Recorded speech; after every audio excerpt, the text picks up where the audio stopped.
Assalamu alaikum wa rahmatullahi ta'ala wa barakatuh. Jumalang Aunt. Good evening. Welcome. This is Friday Night Live with me, ST. Yes, and it is the 28th of May. Alhamdulillah, it is obviously a good day. Alhamdulillah. Great things have happened this week in the world of sports. Hoping you've had a good week so far. Alhamdulillah. We make shukr to the Almighty, the Most High, the Supreme, for giving us an opportunity yet again to witness the Mubarak day of Jum'ah. Coming up, a jam-packed program as always. In a few moments, I'm going to be speaking to Lenn Moleko. We're talking football, obviously the focus being the Europa League, which obviously played out with Manchester United losing to that fixture, and obviously the Champions League final, the build-up to the weekend's football as well, inshallah. And then thereafter, at around 7:30, inshallah, tonight we're talking about some card tips about how to take care of your car during the winter season, and to ensure its optimum performance, etc.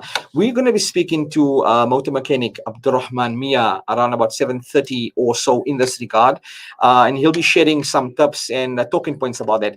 And thereafter, at about 8:15 or so, when Tech Talk, I speak to Jan Vermalen. Obviously, we're talking about why Microsoft have finally dumped the Internet Explorer. When last have you used Internet Explorer? Now, after more than 25 years, Internet Explorer was obviously a legacy that it leaves behind. And we're going to be talking to Jan about exactly Microsoft's decision to do so. And thereafter, we'll wrap up the program. So that and a whole lot more still to come. So stay tuned, and we'll be back shortly.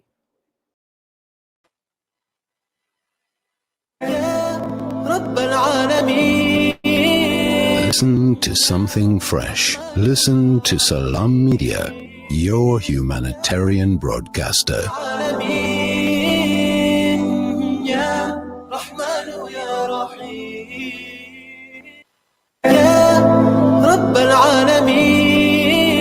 Listen to something fresh. Listen to Salam Media, your humanitarian broadcaster.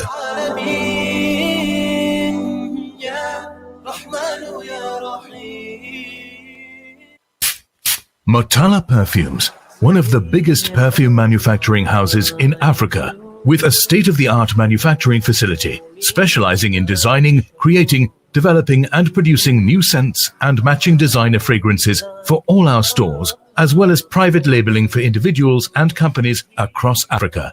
Visit your nearest Motala Perfumes store or visit our website at www.motalaperfumes.com for more information on creating your own brand. Penny Appeal Love Palestine campaign. Let us stand in solidarity and create an awareness of the plight of the people of Palestine. Support our initiative in providing medical assistance and food security. Donate towards our urgent appeal with your zakat, sadaqah or lillah. Visit our website www.pennyappeal.org.za or call 031 1100 573. Penny Appeal Love Palestine. Penny Appeal. Small change, big difference. Breaking stereotypes, moving boundaries, joining hands. Salam Media.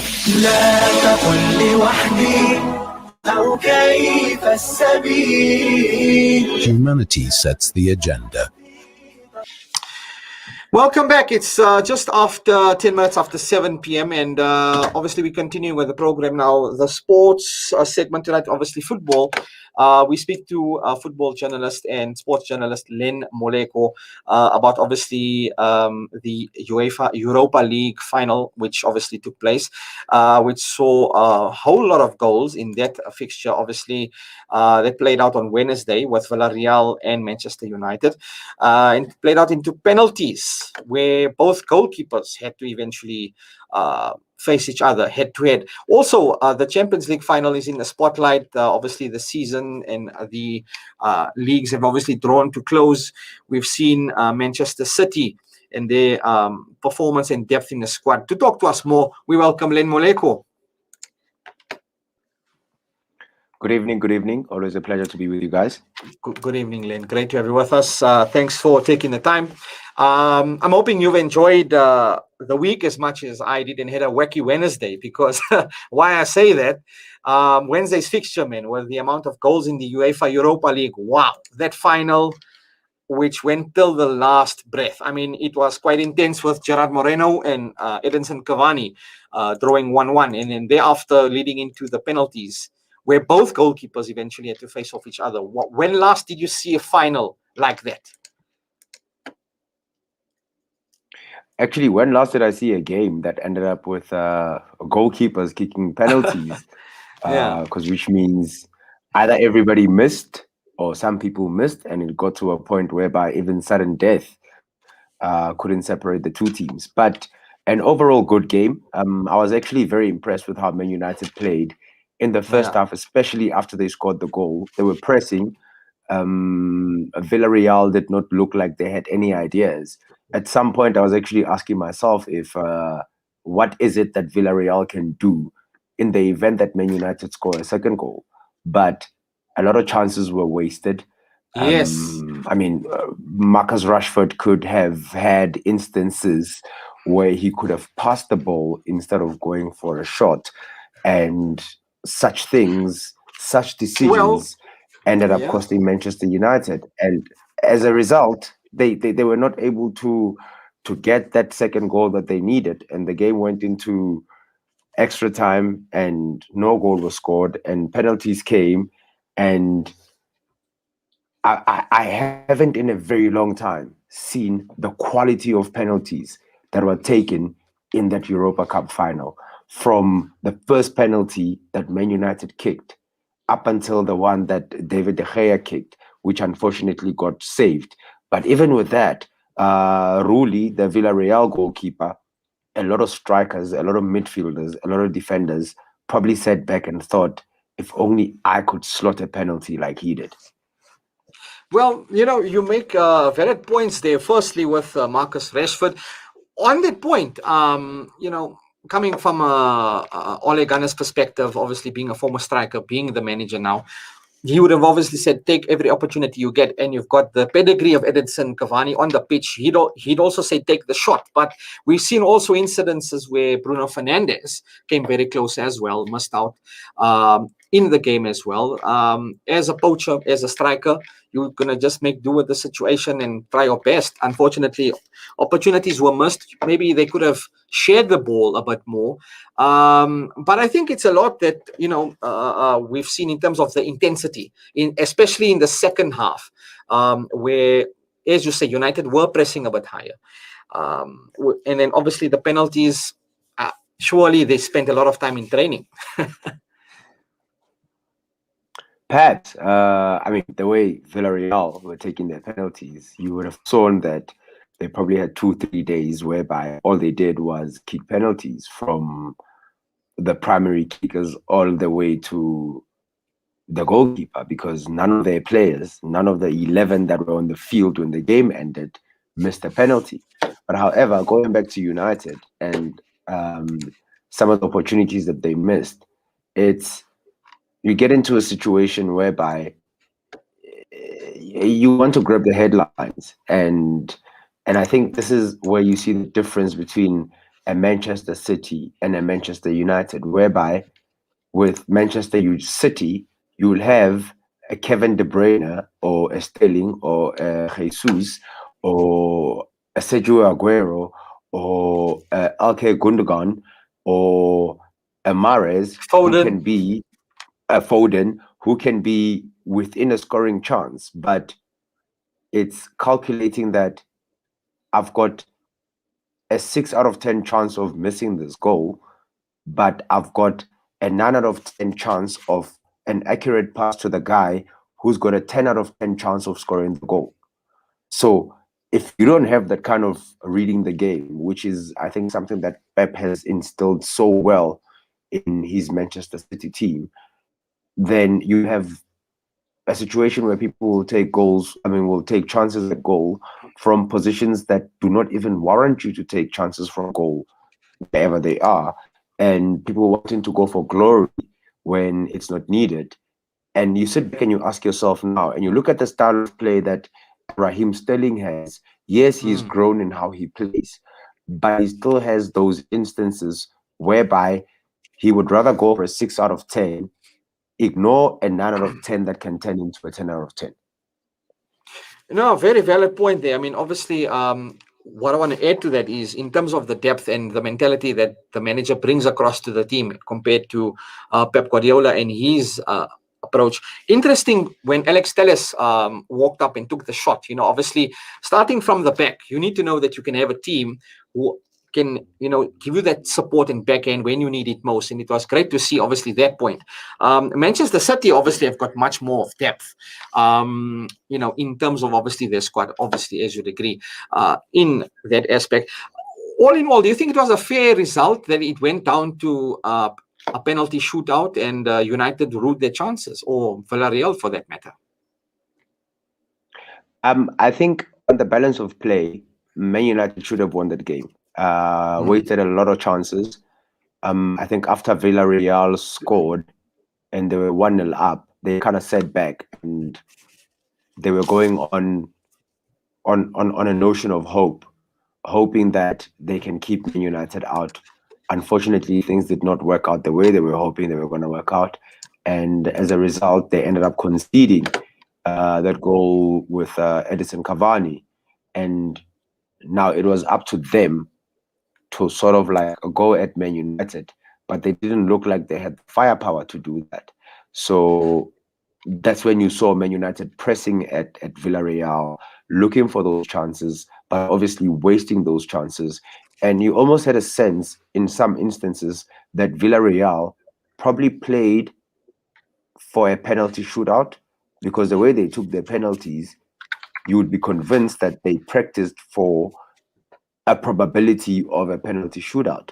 And once the score was 1-1, you saw Villarreal sort of like sitting back and defending for their lives. They did so very well because they were able to keep Manchester United out. And Manchester United also helped them by making one or two decisions wrong that resulted in goals not being converted. So that played into Unai Emery's hand. And as things went, the game went to penalties. And I think the minute the game went to penalties, Villarreal knew that, okay, when we are here, this is our game to lose, and we're not going to lose it. They obviously wanted it all, and it all boils down to luck when it's a penalty shootout. Looking at the La Liga table, Villarreal finished obviously 7th. Well, they sit 7th, obviously, on the log, compared to obviously Manchester United. It's such a contrast. But anyway, having said that, moving the attention on to Portugal and Porto, where the Champions League final between obviously Manchester City and Chelsea obviously is going to take place. Man, just last weekend I was watching the tribute, obviously, to Sergio Aguero. It was so touching to see. I mean, the guy is a machine, and they had all of the goals that he scored on the screen as obviously he's departing, obviously, now from City. Having said that, firstly, with that squad depth, who do you think is going to fill the boots there? We've seen David Silva leave. We've seen now Sergio Aguero, hang his boots now. Who do you think is going to fill the void here in that regard, especially for his position? It's a very difficult one, given that I think somewhere mid-season, Manchester City knew that Sergio Aguero was leaving at the end of the season. And that is why there were rumors making the rounds that Erling Haaland is tipped to be the next marksman at Manchester City. However, with Haaland's agent and Pep Guardiola, that deal was never going to happen. Because Mino and Pep are not exactly the best of friends. Hey, Raiola. Yes. This is something to deal with that. Exactly. So it's a very difficult one, because if you look at the caliber of strikers in world football, outside of Luis Suarez, Robert Lewandowski, Sergio Aguero himself, Harry Kane.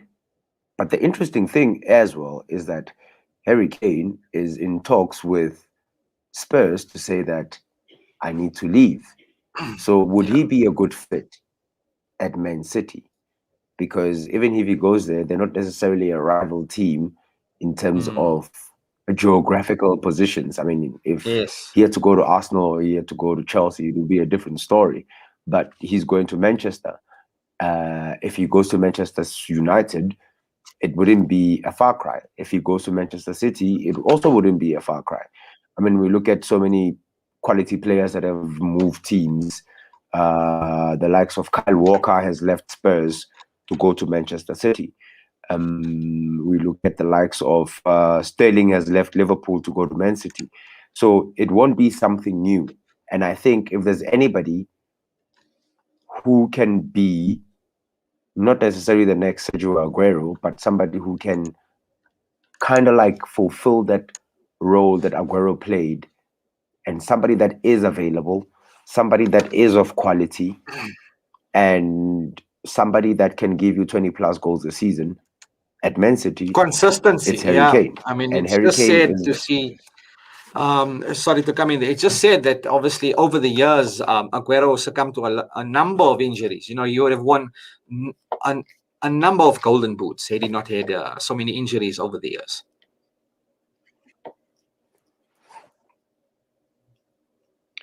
Yeah, and I mean, even despite that, he was able to write his name in the history of Manchester City. Yeah. I mean, they won their first I think it Premier was League title thanks to him. Forget that goal. To this day, we can never forget that goal. also, in addition to that, I think it was on the same game in this last one where he reached a milestone, 184 goals. But anyway, drawing, I think, level with Andy Cole. But moving on to the attention for the final of the Champions League, obviously that takes place on the 29th.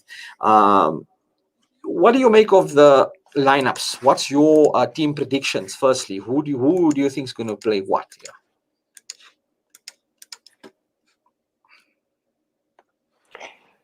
It's a very interesting one because from a Chelsea perspective, you've got Rudiger, who's been doing well. You've got Azpilicueta, who after Lampard left has been doing well. You've got Reece James, who's come up. You've got Mason Mount. You've got N'Golo Kante, who's a machine. Marcos Alonso. Ziyech has been doing well. You've got Timo Werner, who he is, but he has not shown his wizardry, unfortunately. And this is a final of a Champions League. Yeah. This could be the game that Timo Werner writes his name in the history Chelsea books and says, "Hi, I'm Timo Werner, and I have arrived at Stamford Bridge." You've got Christian Pulisic, who, if he's not injured, can literally be one of the best players on the field. So on the balance of play, Chelsea have a very decent team to take on Manchester City. The only question is, do you put Kepa or Mendy as your goalkeeper? We've seen Mendy has done exceptionally well. I think for me, he's one of the standout goalkeepers alongside Martinez in the English Premier League for this past season. Everybody else has been okay, but Martinez and Mendy have been exceptional. And that's the makeup of the Chelsea team. All they need is belief that they can beat Manchester City. Yes, they beat Manchester City in recent weeks, but they beat a Manchester City team that was either 3 points away from winning the league or their opponent or their closest rivals, which was Manchester United at the time, them losing. So the odds were stacked for Manchester City at the time, and they could afford to lose that game against against Chelsea, which they did by 2-1. And the game I'm talking about is the one where Sergio Aguero tried to be very clever with a Panenka of a penalty, but that obviously did not work out, and he subsequently apologized for that. But had that penalty gone in, it would have been Manchester City 2, Chelsea 1. Chelsea 0. Was Chelsea going to be able to chase the game and go win 3-2? I doubt it. Now we're going into a final, not a league game. On the balance of and play, obviously, in as much as Chelsea has... Oh, so I was saying, in as much as Chelsea has the players that I've mentioned, if I mentioned the Man City players, we will be left with our jaws on the floor, because we're talking about Edison, we're talking about Cancelo, we're talking about John Stones, who has been remarkably on top of his game this season. We're talking Ruben about Ruben Diaz. Diaz. We're talking about Laporte. We're talking about Fernandinho, Gundogan. We're talking about Kevin De Bruyne, Foden. We're talking about Mahrez, Rodri, who's been Jesus. exceptional, Oh, the especially in the list goes on. Rodri, Jesus. The list goes on. There's Sterling on the bench, who has not even featured that much. There's Aguero on the bench, who will probably get a run out because I mean, it's his last game pretty much for Manchester City. And what better way for him to leave than with a Champions League medal? So Manchester City is littered with quality. And Pep Guardiola is known to have never lost a Champions League final. We've seen, And obviously, Thomas when he Tuchel was at the we've seen Pep when he was at the Yes. helm, obviously, of Barcelona, Bayern Munich, the intensity and the depth and that zeal that he's got for and the support that he gives to the players. Thomas Tuchel, on the other hand, his second Champions League final, obviously being at PSG and now at Chelsea, you've obviously laid out balance of play in terms of the players Man City possess, right, in Chelsea. I mean, we've spoken about Rudiger, Mason Mount. Really, who has impressed me for the Manchester City squad, Phil Foden, showing a lot of attributes to be a great poacher, a future striker for the club. Fantastic, obviously coming from the academy. It's going to be very intense because wouldn't you agree that Manchester City have just won the league now, so they got no pressure, right? But they're going in, they've made the Champions League semi-final, quarter-final consecutively over the last at least 4 to 5 seasons now in a row. And they've come so close, but yet they're so far. On the other hand, Thomas Tuchel, he'll obviously want to grab this on his end, obviously bring in Chelsea from where they were when he took over from Frank Lampard, who's done a fantastic job. Yeah, I mean, Thomas has done well. Obviously, getting Chelsea within a Champions League position in the league, with a fourth or third, if I remember correctly, and for them to end up in a Champions League final. That, I mean, I was talking to a friend of mine a couple of days ago, and we were saying that 4 months ago, you would not have imagined Chelsea to be in the final of the Champions League, and yet they are. It's entirely up to them how they play, how they set up. You can never predict how Pep is going to approach a game. You can never predict what players Pep is going to put out, because, I mean, if you play fantasy football, you'd know that every time you put City players, there's a high probability that Pep is going to bench them. Yes. And then you will say, yeah, you'll end up tearing your hair out on some, and that's just the brilliance of the man. I mean, there's one player that I did not mention who could actually feature tomorrow. That's one Zinchenko. And he's come of age. He's done so well. The same way that Phil Foden has. I mean, Phil Foden was an understudy of David Silva before David Silva left. And you can see how he just fitted into that City team like a hand to glove. And he understands the culture, the how the team plays, where he's supposed to be, when he's supposed to do what he's supposed to do. I mean, going back to the youngsters that get promoted, you look at Zinchenko. He's managed to come into the club and bench a Benjamin Mendy who was bought for millions of euros, but he's putting Mendy on the bench. So the competition is right at City when you are in the starting 11. Yeah, I kind of get, he's got that pedigree of, I'd say, a Zabaleta, or, he reminds you of that days, wouldn't you agree? I mean, Benjamin Mendy obviously was brought in to obviously replace and fill that void years back. But, you're looking at like a Zabaleta. When I see Zinchenko playing with his wizardry, with his footwork, with his, work rate, especially on that flank. The interesting thing about Zinchenko is he was taken from the from the academy development team. So he's always been there. So he probably knows that he was given the opportunity to be the successor of Zabaleta. Perhaps when the time came for Zabaleta's legs to give up, he was not ready.